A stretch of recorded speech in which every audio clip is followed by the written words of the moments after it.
Okay, here we have a cosine to graph, and the first thing I'm going to figure out is its amplitude, and we find that right in front. So the amplitude is 4.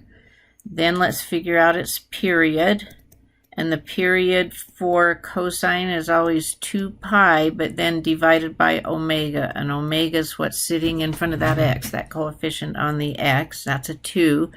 So that'll reduce, so the period is going to be pi. Now we've got two other things happening to the graph. This -3 on the end is the vertical shift, and so my vertical shift is going to be -3, so it's going to be moved down 3. There's one more thing going on here, a phase shift, also called a horizontal shift. And the way you find the phase shift is you set what's in the parentheses equal to 0 and solve it for x, and that will tell you how much it's shifted. So if I put that equal to 0, I'm going to move the pi halves to the other side, and then I'm going to divide by 2, which puts another 2 down there. So the phase shift is going to be pi over 4. So everything's going to be shifted, it's positive, so it's going to be shifted to the right by pi over 4. Now let's go ahead and put all of these pieces on the graph.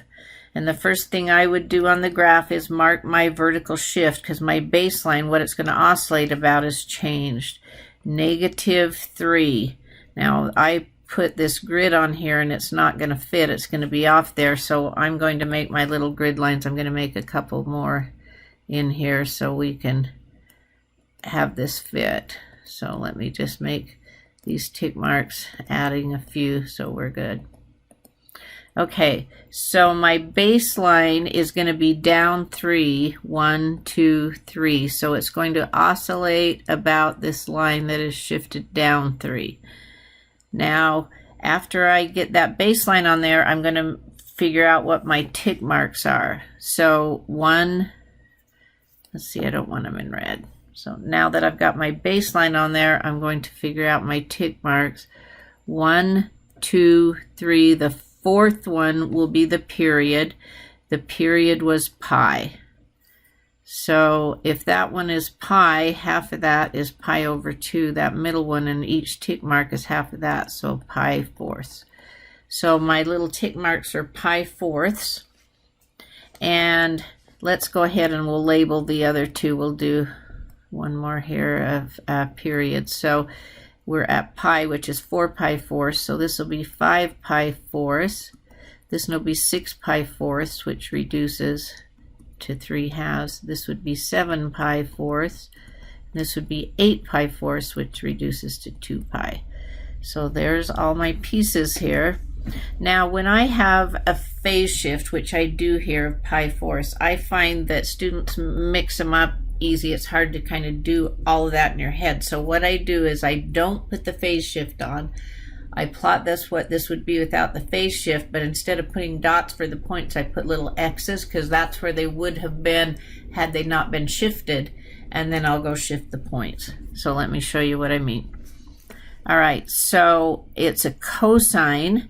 So cosine at 0 would start at its max. Now remember, we're going off the baseline, so from the baseline the max would be up 1, 2, 3, 4. So whoops, and I want to put an X there, not a dot. That's where it would start without the phase shift. So then in the first fourth of the graph it would be down to the baseline. In the next fourth it would be down to its minimum, which is 4 below the baseline. The next fourth it would cross. The next fourth it would be up to its maximum again. And we'll go ahead and continue this for 2 periods. So in the next fourth it would cross. Next fourth it would be down at its minimum, then cross. Oops, I didn't put that cross in the right place. It's going to cross the baseline and then cross, and then back up to its maximum. So that's what it would look like if it wasn't phase shifted. Now we're going to go ahead and apply the phase shift to each point. The phase shift was pi over 4.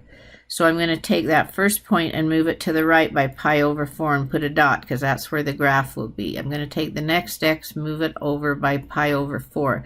The tick marks were pi over 4, so we're moving every tick mark to the right by pi over 4 and putting a dot, and that will be a point on the graph. I just have it shifted over.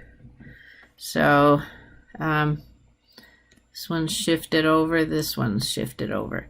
So if I wanted to draw this graph now, I could do that. And I'm going to just go ahead and go back and put that that line back there as well. So there's the graph, including the phase shift with all of these things that we had